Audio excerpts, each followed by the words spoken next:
करें किसका ये दुनिया कपट का घर है। जिसे अपना समझते हैं वही दुश्मन से बढ़कर है।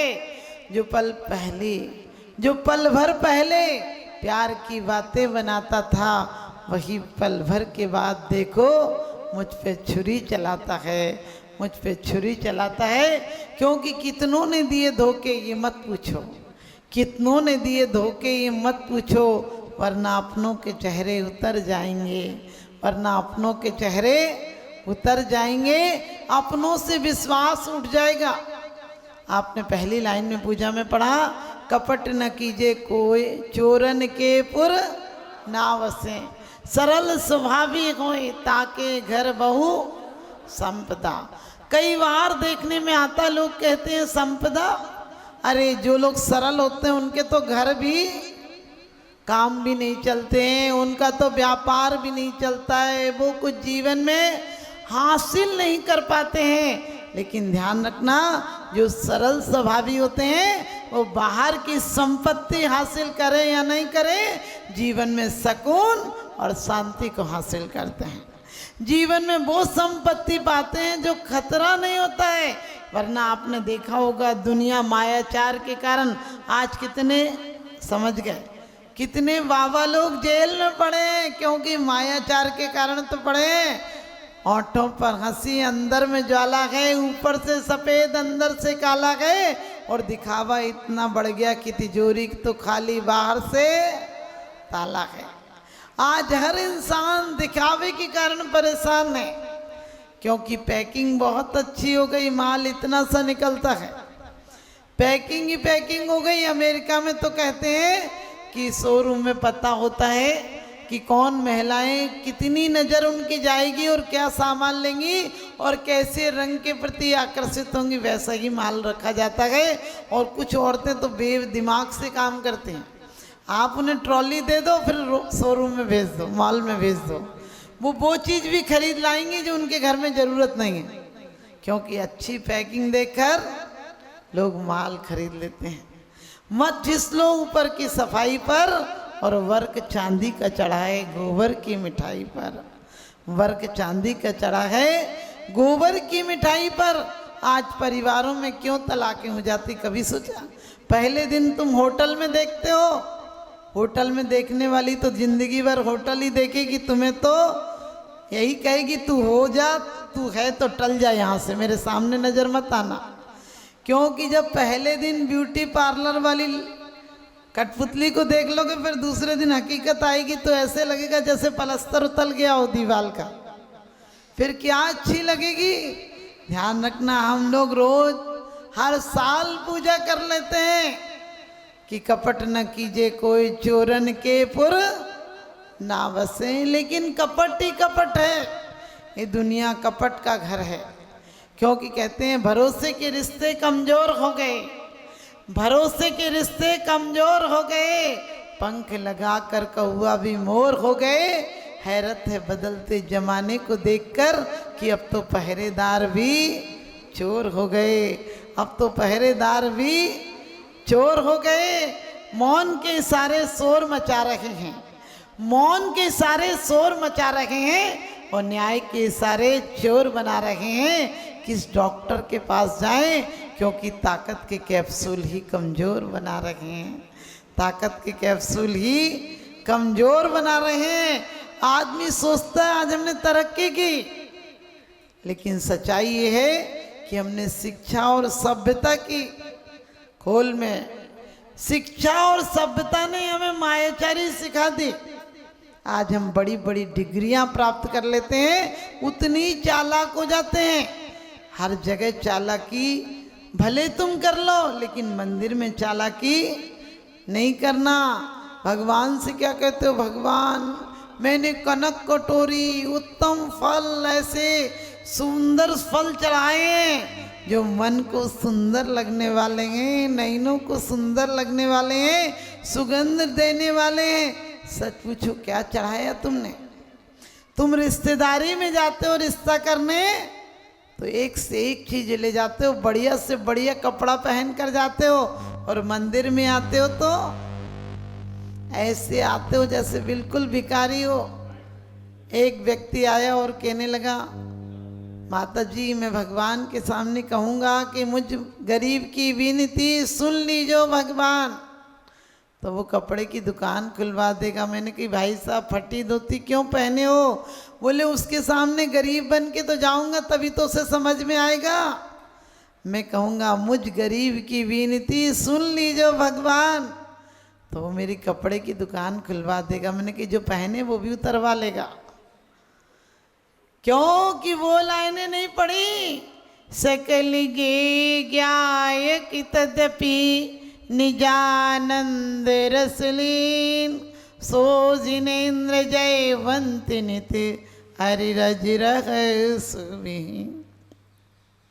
अरे सकल गेयों के ज्ञाता है, तेरी ये बात नहीं जानेंगे कि तू मंदिर में आता तो भिखारी बनकर आता है, अब किसी रिश्तेदारी में जाता है तो बिल्कुल बढ़िया होकर जाता है, और ऊपर वाला देता है तो छप्पर फाड़ कर देता है, और लेता है तो चमड़ी भी उतार लेता है। पुण्य की जड़ पाताल और पाप की जड़ अस्पताल। ध्यान रखना। एक व्यक्ति ने कहा आपका बेटा बड़ा अच्छा लग रहा है, तो वो बाप बोला, बोले अभी क्या अच्छा लग रहा है, इसका फोटो घर पर आकर देखना। समझ गए? हमारे फोटो ज़्यादा अच्छे हैं, हम तस्वीरों में अच्छे हैं। वास्तव में तस्वीरों में अच्छे नहीं बनाओ, तहरीर अच्छी बनाओ, क्योंकि कहते हैं श्रृंगार बाहर से मत करो, श्रृंगार करना है तो आत्मा का करो, क्योंकि बाहर के श्रृंगार बाहर की हकीकतें तो थोड़े दिन बाद जब सच्चाई सामने आती है तो फीकी पड़ जाती हैं। आज हमने जितने दिखावे कर रखे हैं वो सब क्या है, मायाचार तो है, अंदर में नहीं होता है। फिर भी बोलोगे तीज पे तो ये भेजना, त्योहारों पर ये भेजना, क्यों सोचते हो मिठाई के डिब्बे भेजना? क्योंकि सामने वाला भी नौकर चाकर कोई बांट देता, और बांटता भी कभी बहुत बेईमान आदमी होता है। जब फुई लग जाती है, खराब हो जाती है, 2-3 दिन बाद बोले अब कौन खाएगा, अब दे दो। अरे पहले ही दे दो, क्यों मंगाते हो किसी के घर से इतना? बोलो कि आप हमारा तो प्रेम का रिश्ता बना रहे, इतना ही बहुत है। लेकिन नहीं, हमारा अहंकार, क्योंकि अहंकार तो मायाचारी भी करा देता है। और इसीलिए हमारे आचार्यों ने क्रम क्रम से कहा है कि क्रोध नष्ट होगा तो भी अहंकार थोड़ा बहुत रहाएगा, और अहंकार जब नष्ट हो जाएगा तो मायाचारी रहेगी नहीं। क्यों रहेगी? लेकिन आजकल हम भगवान के सामने भी मायाचार कर लेते हैं। मंदिर में आते हैं, कोई कहे बैठ जाओ, बोले मरने को समय नहीं है। हमने की चिंता मत करना, अगले बार मरने के अलावा कुछ करने को समय नहीं मिलेगा। हमारा मन कैसा होना चाहिए? हम तन से तो बहुत अच्छा बोलते हैं, आपने पढ़ा मन में होए सो बचन उचरिए, बचन होए सो तन सो करिए। लेकिन मैं कहती हूँ मन में जो तुम्हारे हैं तुम वचन से करने लगोगे ना, मन में कितने पाप भरे हैं, मन में कितनी बुराई भरी है। यदि तुम मन में हो वचन से बोलने लगो, आचार्यों ने तो ठीक कहा है, कवियों ने ठीक लिखा है पूजा में कि मन में हो वही वचन से बोलना, और वचन से हो वही क्रिया करना। लेकिन सच बताना, मैं कहती हूँ मन में होए सो मन में रखिए, मन में होए सो मन में रखिए, बचन होए सो बचन उचरिए लोग कहते हैं।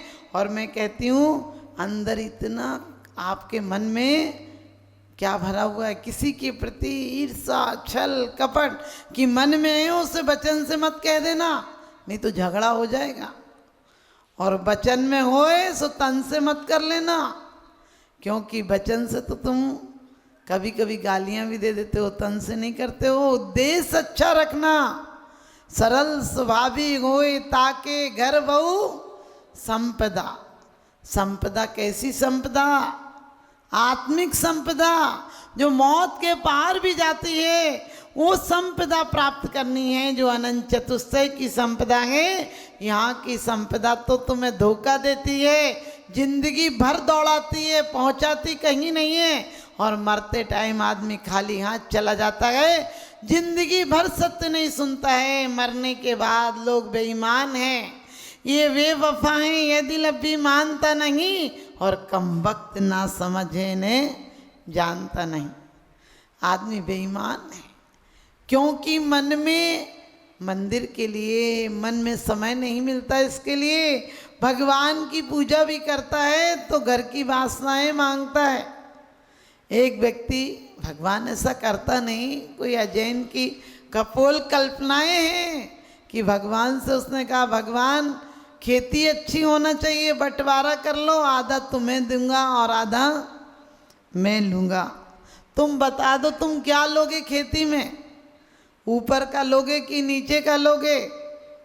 तो उनने कहा कि नीचे का ले लूँगा। तो उस व्यक्ति ने मूंगफली बोई। अब समझ गए, मूंगफली में तो नीचे ही है। उसने मूंगफली बोई और भगवान से बोला कि ऊपर का तुम ले लो, ऊपर का तुम ले लो, नीचे का मैं ले लूँगा। उसके बाद फिर बोला कि चलो, भगवान ने सोचा ये तो बेईमान आदमी, सब कुछ ले गया, ऊपर का मुझे दे गया। फिर बोला फिर बताओ क्या चाहिए? तो भगवान ने कहा कोई बात नहीं, ऊपर का ले लूँगा। तो कहते हैं उसने फिर ज्वार मक्का बोई, बीच में होती है मक्का, बीच में ढाल निकलती हैं। उनने कहा बीज का ले लूँगा, तो उसने ज्वार बोई, क्योंकि ज्वार ऊपर होती है। तो आदमी इतना बेईमान है कि आदमी से बच नहीं सकता है, क्योंकि आदमी भगवान चांद पर जाए तो वो चांद पर पहुंच जाएगा, वो जहाँ जाएगा वो पूजन में भी भगवान से व्यापार कर लेता है। यहाँ मुट्ठी भर चावल चढ़ाता है, उससे ज़्यादा तो फरमाइशें होती हैं। और रोज बोलते हैं कपट न कीजिए कोई, चोरन के पुर ना बसे। ध्यान रखना, अकेला वो चोर नहीं है जो चोरी अपनी ज़रूरत के पीछे करता है। चोर वो है जो अपनी शक्ति को भी छुपाता है, जो अपनी शक्ति की अभिव्यक्ति नहीं करता है। मायाचार के कारण त्रियंच गति का बंद होता है। लेकिन ये मत सोचना कि आप मायाचारी कर लोगे तो थोड़ी बहुत मायाचारी आप लोगों को चलती है, लेकिन धर्म में मायाचार मत करना। अपनी शक्ति की अभिव्यक्ति को मत छुपाना, किसी को अपनी मायाचार के कारण पीछे मत ढकेलना। धर्म में हो सके तो संबल देना, उसकी शक्ति बढ़ाना, उसका उत्साह बढ़ाना, उसको मंदिर में आने के लिए प्रेरणा देना। लेकिन आज तो होता उल्टा ही है। मंदिर से उठ के जा रही हूँ महिलाएं तो 2-4 महिलाओं को लेके जाती हैं, बोले चलना, तू भी क्या करेगी, बहुत देर हो गए। उसको लेकर चली जाएंगी। कोई मंदिर जा रहा होगा, कहने लगे अरे रहने दे, मंदिर मंदिर क्या करेगी, आज और कहीं का प्रोग्राम बना लेते। इतना बेईमान आदमी हो गया, किसी का बाप मर जाए वो फ़ोन पे पूछता है आपके पिताजी को कितने बजे ले जाने का प्रोग्राम है। हमने कहा उसका बाप मर गया, तुझे प्रोग्राम दिख रहा है? यानी हर चीज़ प्रोग्राम हो गई। आदमी ऐसा है, शमशान पर जाकर भी बातचीत करता रहता है। मैंने एक व्यक्ति से बोला, हमने कि भाई साहब आप कैसे बेईमान हो, कल तक वो दोस्त था, तुम्हारा लेन देन था, उठना बैठना था, पूरे साथ रहते थे, और आज तुम बातें कर रहे हो। बोले इसलिए बातें कर रहा हूँ कहीं हकीकत ना खुल जाए, मुझे मेरी मौत का ख्याल ना आ जाए, इसलिए बातचीत करके मन को बहला रहा हूँ। ध्यान रखना, मन को बहलाओ लेकिन मौत बहलती नहीं। मौत ना जाने किस क्षण कहाँ से आ जाएगी और तुम्हारे सारे मंसूबों पर पानी फेर देगी। तो हमें कभी भी जीवन में, परिवार में आपको थोड़ा बहुत व्यापार में, परिवार में मायाचार करना पड़ जाता है, क्योंकि बच्चे मिठाई मांगते हैं आप पर, हो भी तो बच्चों को स्वास्थ्य खराब हो जाएगा, इसलिए मम्मी कहती देख ले नहीं है। लेकिन व्यापार में भी कभी करना पड़ जाता है, घर में भी महिलाओं को सामान के लिए करना पड़ जाता है। 8 दिन पहले ही बोल देती देखो घी नहीं है, आप लेके आना। एक आध दिन तो नहीं सुनने वाला पति हो तो एक आध दिन तो रूखी भी परोस देती है। कह रही थी ना 8 दिन से, लेकिन पत्नी बड़ी होशियार होती है, वो पति को कहेगी खत्म हो गया, लेकिन कोई मेहमान आ जाए तो घर की इज्जत बचा लेती है। इसलिए क्यों कि उसे थोड़ी बहुत परिवार को चलाने के लिए अपनी बुद्धि विवेक लगाना बहुत जरूरी है। लेकिन परमार्थ में तुम्हारा बुद्धि विवेक नहीं चलता है, परमार्थ में तो सहजता ही चलती है। क्योंकि व्यापार में आप किसी से कहो कि भाई साहब ये कपड़ा 50 रुपया आया था, 2 रुपया कमा रहा हूँ, 52 रुपया ले जाओ, तो वो नहीं लेगा, सोचेगा क्यों? आदमी की मानसिकता ऐसी है, किसी को फायदा नहीं देना चाहता है। लेकिन आप उससे कह दो कि भाई साहब लाए तो थे 50 रुपया, लेकिन आपको 45 में दे रहे, आपकी कसम, मर जाओ तो मर जाओ तुम। लोग कसम भी ऐसी ऐसी खाते हैं, या तो भगवान की खाएंगे नहीं तो साधु की खाएंगे। हमने कहा हम लोगों की क्यों खाते हो? बोले आपके आगे पीछे कोई नहीं। आप नहीं तो प्यार की बात है, ऐसी बात है, लेकिन भगवान की खाते हो क्योंकि वो मरेंगे नहीं। ये सब वैसी बातें हैं। लेकिन फिर भी आप व्यापार में थोड़ा बहुत आपको मायाचार करना पड़ सकता है, लेकिन ऐसा मत करना, क्योंकि कहते हैं कि आजकल इतना मायाचार चल गया, हर चीज़ में मिलावट आ गई। क्योंकि कहते हैं खाना खाने बैठा तो खाना नकली था, खाना खाने बैठा तो खाना नकली था, और जहर खाने बैठा तो जहर नकली था। बच गया जिंदगी, बच गया मौत से, सोचा कि खुशी मना लूं और मिठाई खाई तो मिठाई नकली थी, मिठाई खा के मर गया। समझ गया आजकल सब कुछ नकली है, क्योंकि बाहर से तो बहुत अच्छा लगता है, लेकिन हर चीज़ में मिलावट है। मिर्ची में मिट्टी की मिलावट है, मूंग में कंकड़ की मिलावट है। क्योंकि कहते हैं मिलावट का ज़माना है, विचारों में मिलावट है, रिश्तों में मिलावट है, रहा कुछ भी नहीं सच्चा, क्योंकि विचारों में मिलावट है। रहा कुछ भी नहीं सच्चा कि विचारों में मिलावट है। हम बच्चों को भी शुरू से मायाचार सिखाते हैं। एक व्यक्ति आया, बोले कोई आए तो बोलना पापा घर में नहीं है। बच्चा तो सरल होता है, बच्चा ने कह दिया पापा घर में नहीं है। सामने वाले ने बोला फिर पापा कब आएंगे? बोले पापा से पूछ के बताता। आप सोच कर देखो, क्या आप बच्चे को पुरस्कार देते हैं? क्या आप बच्चे से कहते हैं बहुत अच्छा बेटा, शाबाश, तूने सहजता प्रकट की, जो था वही बताया? लेकिन आप बच्चे को धोखा सिखाते हैं, बेईमानी सिखाते हैं, छल फरेब सिखाते हैं, असत्य सिखाते हैं। बोलते तुझे अकल नहीं थी, जब बोला घर में नहीं तो कोई पूछता तो कह देता कि घर में नहीं है।